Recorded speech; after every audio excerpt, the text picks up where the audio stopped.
a courier came and said, the king will live. And so everybody was relieved except for the uncle.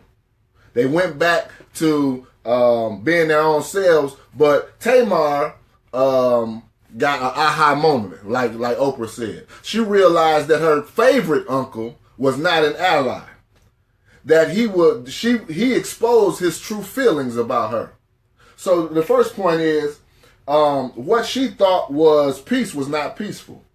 She had an unknown enemy in her family that reared his ugly head, and it was her uncle, her favorite uncle. When the money hit the fan, sometimes when you're in business and you think you got friends, as soon as that money hit the wood, people start switching up on you. You start seeing who they really are.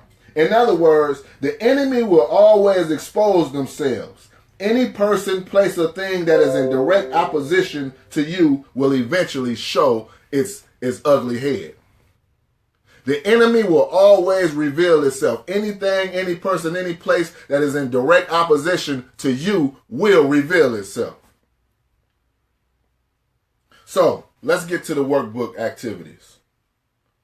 The first activity we only have two, is the prayer list. Write down your prayer list. Who are you praying for? Yesterday in day one, your prayer list was whoever you were interceding for. Write their names down. If you don't know their name, write a description of them down. Write where you saw them at. I spoke about how I met a homeless man and I forgot his name, but after interacting with him, I always think about him, so I write down the man I met at the gas station. Write those people's names down. We're going to intercede today. Today is about intercession. Today's topic is about peace through forgiveness. And I'm about to bring it all together. Let me give you a biblical explanation or a biblical example of peace through forgiveness. In the book of Job, which is right before Psalms, if you don't know where it's at, it's right before the book of Psalms. In the very last chapter of the book, I think it's like 42 chapters. In the very last book of Job, last chapter of Job, I think chapter 42, the Bible says that after Job prayed for his friends, that his fortune was restored. After Job prayed for his friends, his fortune was restored. Now, what does that have to do with Princess Tamar and King Nafar? Well, the friends mean that they were in close proximity to him, means that they were close. Tamar's uncle, King Nafar, was her favorite uncle. He was close. But Job's friend, they weren't friends, they were more like frenemies because they criticized him, they judged him, they accused him.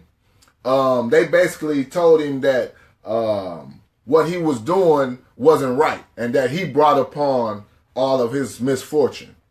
And the Bible says that after he prayed for his frenemies or his friends, then his fortune was restored. Remember, everything that Job had was wiped out. The enemy attacked Job and they wiped out everything. His children. The Bible speaks about him being like one of the richest men on earth. He went from all of that to Bill Gates to being nothing, having nothing. And he endured pain in his body. He endured all these things, and his best friends coming against him and blaming him for everything that happened in his life. And the Bible says in chapter 42 of Job that after he prayed for his friends, his fortune was restored. One of the workbook questions, the last workbook question is, can you identify someone who smiles in your face but secretly dislikes you? If so, can you pray for them? And what would you pray for? Can you pray for somebody who, the Bible says that we are to pray for those who misuses us, despitefully misuses us. Pray for those who harm us. Can you do that? Can you identify somebody who's a backstabber, who's smiling in your face, and all the time they want to take your place? Them backstabbers, you know what I'm talking about. But can you pray for them? And if so, what would you pray for? I really do believe that if you want to spiritually grow and go to the next level spiritually, you're going to have to deliberately and intentionally pray for those who you know dislike you. I'm around people who I know dislike me all the time. All the time. And just like in the story, they revealed themselves.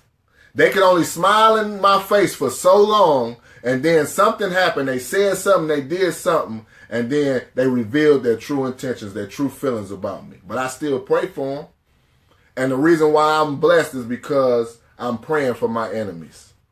I'm praying for their success. Even though they don't wish me success, or they don't care if I succeed, or if they don't want to promote me or whatever, I still pray for their promotion. I still pray for their elevation. I still pray for their success, because I understand that if they win, I win, because I know that if God did it for them, he can do it for me. If he did it for me, he can do it for you. So it's in our best interest to see God rain favor in other people's direction. Man, if he blessing on your side of town, I know he coming on my side next. But that's about it. I'm sorry that we lost the connection. I think we was really flowing, but I think I caught up with everything. But I appreciate everybody who's tuning in. Please share this video. If you haven't had a chance to get this workbook and prayer journal, I believe that if you get it, God will bless you. It's 31 days of prayers, devotionals, workbook activity that's designed to help you spiritually grow. Also, the companion piece to this book, the main book, The Tale of Two Sisters, about two sisters of color. You know what I'm saying? That's found in the Bible, Mary and Martha. They had a brother named Lazarus who died. It's about them, about their life, found in the Gospel of John, chapter 11 and 12. But this will be a great Christmas gift. This is a great gift that you can get for somebody who's trying to learn more about God, that likes reading. It's a good read. It ain't a wonk read. You can get both of these books for $20. The link is found in the comments. Please support me. I'm not trying to get rich off of this. I can't get rich off of it. But I just want this word that God gave me to spread. And so if you can partner with me and share this video or support me in any way you can, God bless you. I thank you. I've been through so much in my life. And so I just appreciate everybody who believed in me so far. And so we're going to do this together, all right? Tomorrow, we're not doing day 3 because I got class tomorrow. You know, I'm on the dean's list, so I got to stay, you know, doing my school thing. So tomorrow we'll be off, but we'll pick up Thursday, day 3. Day 3 is very powerful, very powerful. I think we're going to do some affirmations when we really look in the mirror and we proclaim the things that God said about us. It's going to take us to the next level. I had some insecurity issues. I had some issues about my past. Soon as I got in that mirror and started reciting the word and reciting what God said about me, when I started thinking about that I am a king, you know, that I come from royalty, that I am strong, that I am militant, that I'm not weak, that I can do anything, that I have will and determination, that my ancestors are kings and queens and warriors and hard workers. When I realized that I embodied all of that, my life changed. After I got right with God and I realized what God said about me, my life changed. So I just want to say good night, good night, good night. Please share this, support me, Reverend O.L. Kelley, support my page. You know, a win for me is a win for you. A win for you is a win for me.